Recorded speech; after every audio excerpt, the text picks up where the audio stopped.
American pastor Saeed Abedini has once again been beaten by fellow prisoners in Iran. His wife Nagmi writes about the attack on her Facebook page, saying, "It is truly heartbreaking to know that one day after I spoke in front of our Congress, Saeed was beaten by fellow prisoners.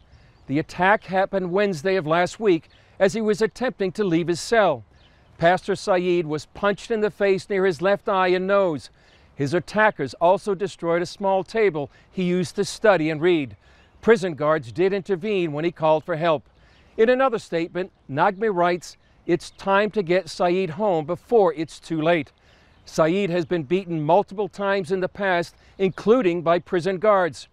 Earlier this week, we talked about the plight of persecuted Christians in the Middle East with Dr. Michael Youssef from Leading the Way Ministries.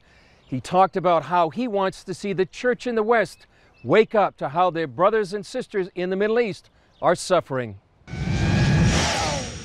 You're doing something called Help the Persecuted. What is that? It was my son Joshua, who leads the media ministry, who came up and said, "You know, you're preaching the gospel, people are being converted, and when they get converted, they get thrown out of their homes or out of their jobs. And so as a result of your preaching, these people are suffering."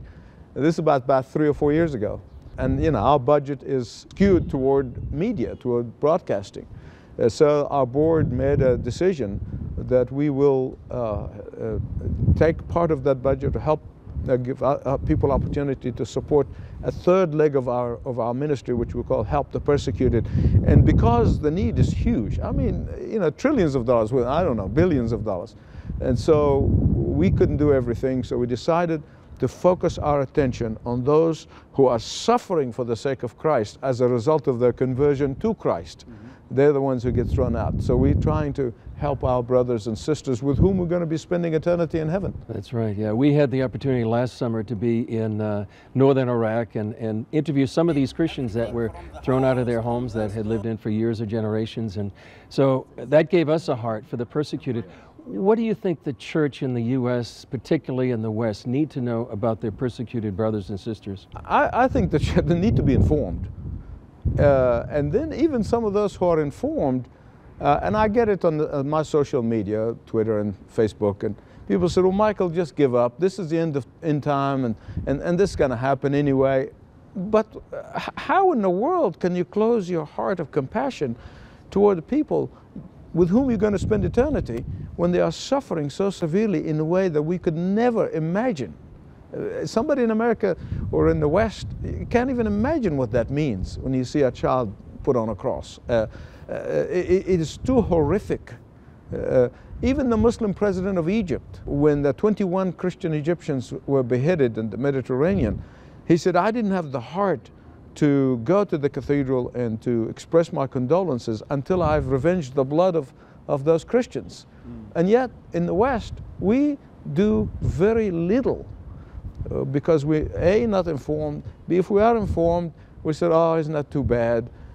There's something that has to happen, and I'm praying that the Spirit of God will awaken the church in America, just wake them up from the lethargy and from the self-satisfaction and from, you know, bless me club and, you know, the prosperity, it's for me and me and me and my family, that we will open our eyes and look at the need of the world. And I never preach something that I don't practice personally, as well as our church. From the very beginning, we said, 28 years ago when we started the church, we said every 20 cents of every dollar that comes into the church is going to go out to mission work. And we have done a lot more, of course, since then. But I think that's what the church in America needs to do. They need to be awakened to the incredible needs.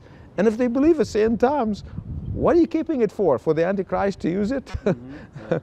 Start giving it to the work of the kingdom, all the work of God. It's ministries like CBN and TBN, all the ministries that have been doing some great work. And I'm not saying we're the only ones, but there are great ministries. Franklin Graham is doing a great job.